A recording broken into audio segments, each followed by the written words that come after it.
Don't kid yourself. They saw the videos. Girls, mothers, some who married into ISIS, who knew what they were about, but still came. Now, jailed in a refugee camp, stuck in limbo as ISIS collapses, trying to go home. They want your pity, and that you believe them when they say it was all of it, a huge mistake. They use women for sex? Yeah, it's very disgusting. 3 Indonesian sisters say they paid thousands of dollars to get here, lured by the false promise of free healthcare and schools, but ended up living off selling their jewellery and paying thousands to get smuggled out. It just wasn't as pure a caliphate as they expected. They said they want to fisabilillah, they want to jihad for the sake of Allah. But what they think, what they want, it's only about women and sex.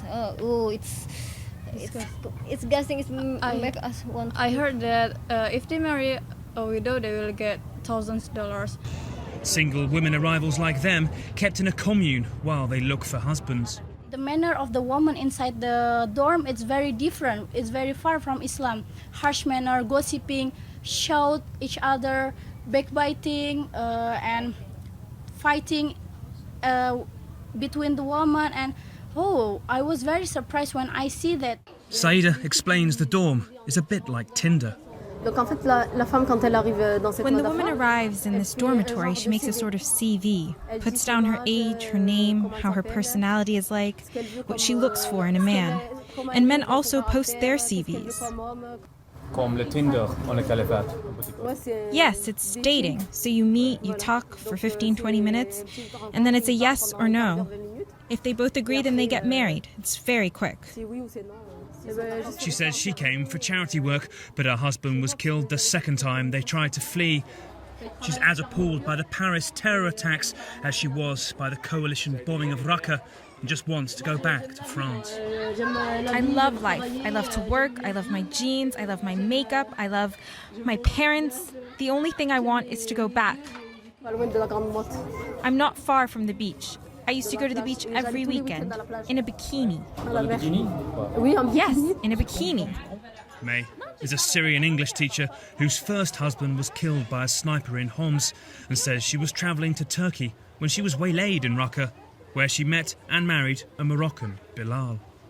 Were you looking for a man when you went to Raqqa? No. So how come you found one just like you moved into a house and oh my God, who's this guy next door? I think God sent him to me. She says ISIS spokesman Abu Muhammad Adnani knew Bilal and allowed him not to fight. He's now in jail.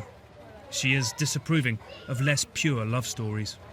Did you hear other stories of women here who came looking for husbands? They look to the European men that they are here, and in ISIS they are strong men, with guns, and they can protect them. It's an idea that, just like movies, many of them was very shocked because when they got married from a man, 3-4 days, 1 month, and they divorced. I know a woman, she was married 6 times, and after 3 days, she go to court and ask the judge to divorce her from him. And when the judge asked her, why you want divorce? And that man say that she prevent him from making any,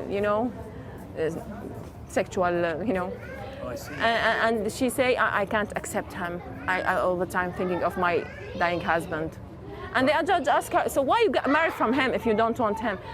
And he say, I will send you to the prison and will, slash you. And she was crying, oh no, it's the last time, I promise. Her husband was once arrested for smoking by the religious police, and because they won't talk to women, she had to literally enter a man's world to get him out of jail. And you know what I do? It was a crazy idea. I just put my husband's clothes, his shoes, and his, that wheels, and I covered my eyes, put that black glasses, and I lent a gun from my neighbor. I take it from him, and I take my boy, and let's go to the police part.